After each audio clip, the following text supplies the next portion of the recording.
કરવાનું રહેશે 2,51,000 રૂપિયા, કે જેથી કરીને ટેકો ન કરે, નહીં તો શું થાય કે આખો બીજો એક વર્ગ ઉભો થશે। અને સાથે એક બીજો નિયમ એડ કરેલો છે કે છૂટાછેડાના નિયમો છે, તો સાથે સાથે એ પણ કહી દઉં કે છૂટાછેડાની અંદર સગાઈ થઈ હોય અને જો છૂટું કરવાનું કહે તો એના 5 લાખ રૂપિયા દંડ છે। ગોળ ખાધેલો હોય અને છૂટું કરવાનું કહે તો જે છૂટું કરવા વાળો વ્યક્તિ છે એના 11 લાખ રૂપિયા દંડ છે। અને લગ્ન થયેલો હોય અને છતાં છૂટું કરવાનું કહે તો એના પણ 11 લાખ રૂપિયા દંડ છે। અને લગ્ન બાદ કોઈ પણ સ્ત્રીને સંતાન છે અને પછી સામેવાળી વ્યક્તિ કહે છે કે મારે છૂટું કરવું છે, ત્યાં નથી મોકલવું, સામા સાટે છે, તો એ વ્યક્તિ પાસેથી 21 લાખ રૂપિયા દંડ વસૂલ કરવાનો રહેશે। અને આ નિયમની અંદર ખાસ આપણે એ જોઈ લઈએ કે માનો કે કોઈ દીકરો છે કે જે અવળી લતે છે, દારૂ કે જુગાર આવી કોઈ બદલતો હોય ને એના કારણે દીકરીને હેરાન કરતો હોય, ત્યારે એ વખતે દીકરીનો બાપ ના પાડે કે મારી દીકરીને છૂટું કરતો, આમાં દંડ વસૂલવાનો નહીં આવે, પણ ત્યારે આપણું જે નાત જે છે એ નાત સમાજ જે બંધારણ નક્કી કરે એ પ્રમાણે નિર્ણય લેવાનો રહેશે। અને આ જે રકમ જે બધી છે એ તમામ રકમ આપણું શૈક્ષણિક સંકુલ છે એની અંદર દાન રૂપે આપી દેવાની, જેથી કરીને આપણો કોઈ પણ વિષયમાં દંડ કર્યો હોય ને રકમ આવી હોય તે શિક્ષણ ક્ષેત્રે વાપરવાની, કોઈને એક વ્યક્તિને નહીં દેવાની। હા, એક વ્યક્તિને નહીં દેવાની। અને બીજી એવી વાત છે કે પ્રી વેડિંગ, ખરેખર સોશિયલ મીડિયામાં અત્યારે આ બહુ વાયરલ છે, એની અંદર પ્રી વેડિંગ હોય, કંકોત્રીનું લખાણ હોય, પછી માંડવો ઠારવા જાઓ, આ બધા જ નિયમો છે અમે સદંતર બંધ કરેલ છે।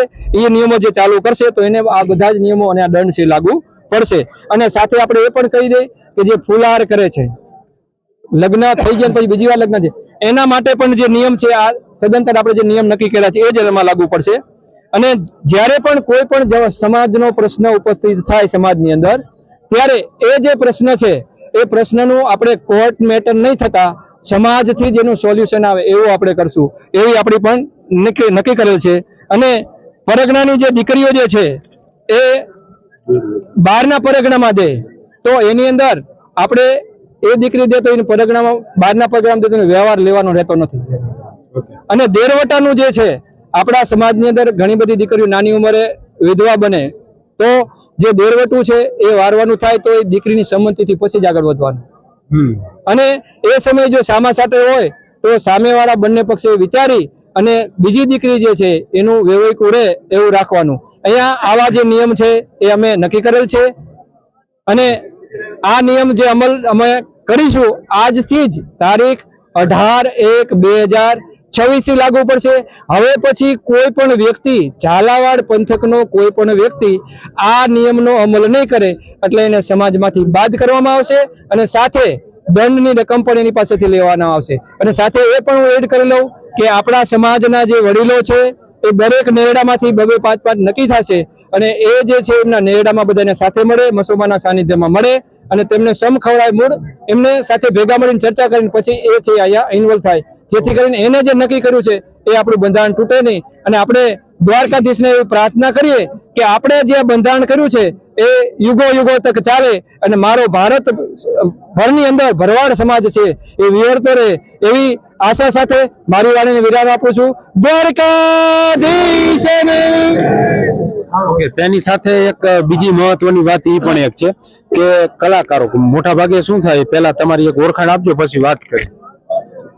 મારું નામ સુખાભાઈ નુંગાભાઈ જાપડા છે, ગામ સુરેન્દ્રનગર, સામાજિક કાર્યકર છું। સુખાભાઈ, કારણ કે મેં જોયેલું છે એટલે આ મુદ્દો તમને પૂછવો છે કે કલાકારોનું બહુ અત્યારે ક્રેઝ થઈ ગયો છે। માની લીધું કે તમારી પાસે પૈસા છે ને તમે કલાકારોને તેડાવો, પરંતુ અન્ય વ્યક્તિઓ પાસે નથી, સમાજના જ છે, તો પણ એને એવું થાય કે સુખાભાઈની 4 કલાકાર લાયા તો આપણે એકાદો તો લાવો જ પડશે, એટલે આ દેખાદેખી પણ એટલી વધી ગઈ ને એના કારણે જે છે એ દેણામાં ડૂબવાનું, વ્યાજવા લેવાના, પછી નાની મોટી કઈ ઘટનાઓને બને, એટલે એ પણ એક દૂષણ જ છે એક પ્રકારનું। તો હમણાં વાત છે ને કે કલાકારોની પ્રથા જે સંપૂર્ણ બંધ કરી, લાઈવ ડીજે મતલબ કલાકારોને લાવવાના ને જે કઈ ગીતો ગૌરવના એ બધું બંધ કર્યું છે, તો શું કહીશું? અમે ઘણા ટાઈમથી તમામ સમાજના આગેવાનો અને વડીલોને પણ આ સૂચન કરતા આવ્યા હતા, પણ આમાં કેવું છે કે જેની પાસે પૈસો છે થઈ જશે। કારણ કે મેં જોયેલું છે તારીખ ખાલી હોય ને છતાં એવું કહેતા કે ભાઈ નહીં જોઈ લઈને તારીખ ખાલી નથી ને પછી વળી પાછા આપણે કઈક ભલે 1.5 લેતા હોય તો એકને 70 આપશું પણ આવો ને તમે, તો તારીખ ખાલી હોય તો ક્યાંથી ઓલા એમને લીધેલી જ હોય તો ક્યાંથી આવવાના, પણ થોડાક વધારે દો એટલે વળી પાછા આવવાના, એટલે આ પણ એક હતું। એટલે ખોટા આમ 2.5-3 લાખ 4-5 લાખ રૂપિયા કલાકારો પાછળ ખર્ચવા પડતા હતા માત્ર ને માત્ર દેખાદેખી માટે। જ્યારે કોઈ પણ કલાકાર ઉઠતો હોય ત્યારે એની માત્ર ને માત્ર 25 થી 30 હજાર રૂપિયા ફી હોય। હું કલાકાર લાઈનમાં જ હતો અને જેવો થોડો ક્રેક થાય ને એટલે એનો ભાવ વધારી દે અને પછી આપણે એક મોહ થઈ જાય કે દાખલા તરીકે મારે સુખાભાઈને જ બોલાવા છે, સુખાભાઈને ખબર છે કે અહીંયા મારી જરૂરત છે એટલે સુખાભાઈ લાડ કરવાના છે, 2 જગ્યાએ ના પાડી છે પણ નહીં મેળ આવે અને પછી તમે મને થોડીક 25-50 વધો ને એટલે હું તમારી અહીંયા હા પાડી દઉં, બરોબર? આવું બધું જગ્યાએ થતું હતું અને આ રીતના આપણા સમાજના નાણાંનો વેડફાટ થતો હતો, જે સદંતર આજથી બંધ થયો. એ બાબતે અમે આગેવાનોનો ખૂબ આભાર માની છીએ. તમારી એક ઓળખાણ આપજો પછી વાત કરી. પ્રોફેસર જીવનભાઈ ડાંગર. તમે પ્રોફેસર છો અને શિક્ષણ ક્ષેત્રે જોડાયેલા છો. આ આખું સામાજિક બંધારણ નક્કી કરવામાં આવ્યું ને સાહેબ, તો જો શિક્ષણ હશે ને, શિક્ષણ ઉપર ધ્યાન આપવામાં આવશે ને શિક્ષણ હશે તો આવતા દિવસોમાં, કારણ કે 1975 માં બનાવવામાં આવ્યું હતું અને વળી પાછું વિસરી ગયું તો આ 50 વર્ષ પછી વળી પાછું બનાવવામાં આવ્યું. કમી હતી શિક્ષણની. જો શિક્ષણ હશે તો આ બંધારણ, સામાજિક બંધારણો બાંધવાની જરૂર નહીં પડે, ઓટોમેટિક જ એ બધી સૂઝ આવવાની. આમ જોવા જઈએ તો તમામ જે કુરિવાજો છે એનો રામબાણ ઈલાજ એ શિક્ષણ જ છે. શિક્ષણ હશે તો આપોઆપ સમાજની અંદરથી એ કુરિવાજો નાબૂદ થશે. આપણે સૌ જાણીએ છીએ કે આપણે 1975 માં બંધારણ કરેલું જ છે હળવદમાં, બરાબર, અને એનો અમલ હતો, પણ એ શિક્ષણના અભાવે એનો અમલ પાછો જે રહ્યો ને ક્યાંક ને ક્યાંક ન થયો. એટલા માટે થઈને આ બાળ સગાઈ હોય, બાળ લગ્ન હોય કે પછી કન્યા વિક્રય હોય, આવા તો અનેક પ્રકારના ભરવાડ સમાજની અંદર જે કુરિવાજો જોવા મળી રહ્યા છે. એના માટે થઈ અને આજે ઝાલાવાડ પરગણાના આ નાથગંગાએ ભેગા થઈ અને સમાજે શિક્ષણ ઉપર સૌથી વધારે ભાર મૂકવાનું નક્કી કર્યું છે. કારણ કે શિક્ષણ એ ત્રીજી આંખ છે. શિક્ષણ આવશે એટલે ઓટોમેટિક બાળ સગાઈ, બાળ લગ્ન અટકી જશે. બાળ સગાઈ ને બાળ લગ્ન નહીં થાય એટલે છૂટાછેડા થવાનો જે પ્રશ્ન આવ્યો છે એ આપોઆપ અટકી જશે.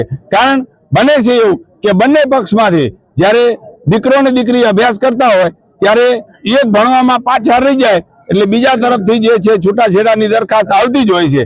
આવા બધા કુરિવાજો આગળ ન વધે એટલા માટે આપણે શિક્ષણ ઉપર ભાર મૂકવામાં આવ્યો છે. અને મને કહેતા આનંદ થાય છે કે સુરેન્દ્રનગર જિલ્લાની અંદર આજે જિલ્લા મથક ઉપર ગોપાલક શૈક્ષણિક સંકુલ આપણું છે જ, એનો વધુમાં વધુ લાભ લે એવી પણ અહીંથી આયોજકો તરફથી નાથગંગા તરફથી અપીલ કરવામાં આવેલ છે. આ સામાજિક બંધારણ છે મિત્રો, એ આજથી જાહેર કરવામાં આવ્યું છે એટલે એને લાગુ પણ કરી દેવામાં આવ્યું છે. પરંતુ સામાજિક આ બંધારણ છે એક એક વ્યક્તિ સુધી પહોંચાડવું પડે એ પણ મહત્વની વાત છે. કારણ કે જે વ્યક્તિઓ આયા છે એને ખબર છે, જે વ્યક્તિઓ મોબાઈલ વાપરે છે એને ખબર છે કયા કયા નિયમો સામેલ કરવામાં આવ્યા છે, શું શું પાલન કરવાનું છે સમાજ રૂહે. તો એની માટે થઈ અને જાગૃતતા લાવવા માટે થઈને પણ કાર્યક્રમો જે છે એ કરવા પડશે. તેની સાથે એક એક વ્યક્તિ સુધી આ મેસેજ પહોંચાડવો પડશે કે ઝાલાવાડ ભરવાડ સમાજનું આ સામાજિક બંધારણ છે અને આ બંધારણ આપણે પણ આવી છીએ તો એનું પાલન કરવું પડશે. એની માટેનું શું આગોતરું, એટલે મતલબ હવે શું આયોજન છે? કારણ કે એક એક વ્યક્તિ સુધી આ માહિતી પણ પહોંચાડવી પડશે ને. જો આજના યુગમાં માહિતી તો મોબાઈલના માધ્યમથી અને સોશિયલ મીડિયાના માધ્યમથી તરત મળી જાય છે, પરંતુ અમે એક નક્કી કર્યું છે, દરેક તાલુકા વાઇઝ એક કમિટી બનાવવામાં આવશે. દરેક તાલુકાની 5-5 વ્યક્તિની કમિટી હશે. એના પછી દરેક નેહડા વાઇઝ એટલે કે ગામ વાઇઝ એમાંથી પણ 5-5 કમિટી બનાવવામાં આવશે. અને આવનારા દિવસોમાં બંધારણ તો કરી નાખ્યું, પરંતુ બંધારણ આપણું જળવાઈ રહે. જેમ સાહેબે વાત કરી કે 75 માં બંધારણ તો બન્યું હતું, પણ ક્યાંક ને ક્યાંક ત્યારે આટલો સોશિયલ મીડિયાનું કે શિક્ષણનું પ્રમાણ નહોતું કે એટલો પ્રચાર પ્રસાર નહોતા કરી શક્યા. એના કારણથી ઘણી વખત એવું બને કે સેવાડાના વ્યક્તિ સુધી બંધારણ કદાચ પહોંચ્યું જ ના હોય. અને અત્યારે જે આ સોશિયલ મીડિયાના યુગમાં મેં અલગ અલગ જગ્યાએ છે, ગામડાની અંદર અને નેહડાઓની અંદર આવનારા દિવસોમાં દરેકને અમે અપીલ કરવી છે, સમાજના દરેક આગેવાનો અને દરેક ગામના નેહડામાં અમે અપીલ કરવી છે કે દરેક ગામનો નેહડો આજથી જ તે આજે કાલે પરમ દિવસ જેમ જેમ તમને અનુકૂળતા હોય, આપણે જે કંઈક મંદિર, ઠાકરનું મંદિર હોય કે મસોમાનું મંદિર હોય, એ જગ્યાએ બેસીને પોતપોતાના ગામનો કે આજે ઝાલાવાડ પરગણાનું બંધારણ બનાવ્યું છે તો એમાં અમે સંપૂર્ણ અમારી સહમતિ છે અને અમે પ્રતિજ્ઞા લઈ છીએ કે આ બંધારણ જે આગળ પાડવું અને જાળવવું એ આપણી સૌની જવાબદારી છે.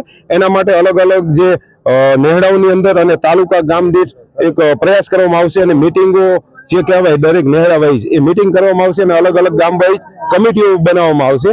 એ કમિટી દ્વારા આ બંધારણનું આજથી જ ચુસ્તપણે અમલ કરવામાં આવશે. ઓકે, તેની સાથે એક મહત્વની વાત એ પણ એક છે મિત્રો કે આ બંધારણ જે જાહેર કરવામાં આવ્યું છે, ખાસ કરીને મહિલાઓ સુધી આની માહિતી પહોંચાડવી પણ જરૂરી છે. કારણ કે આમાં શું થાય, મોટા ભાગના જે પ્રસંગોમાં જે નિર્ણયો લેવામાં આવ્યા ને એટલે મહિલાઓ સુધી મહિલાઓ સુધી જે છે એ થોડીક માહિતી પહોંચાડવી પણ જરૂરી છે. એટલે એનું શું આયોજન કર્યું છે? કારણ કે આ બંધારણ નક્કી કરવામાં આવ્યું પુરુષ કરતા મહિલાઓને વધારે જરૂર છે. કારણ કે એને એવું થાય કે ભાઈ હમણાં જ ઓલામને આ કર્યું તો આપણે પણ એ કરવાનું, ઓલામને હમણાં આ તોડ્યું તો આપણે તોડી શું વાંધો.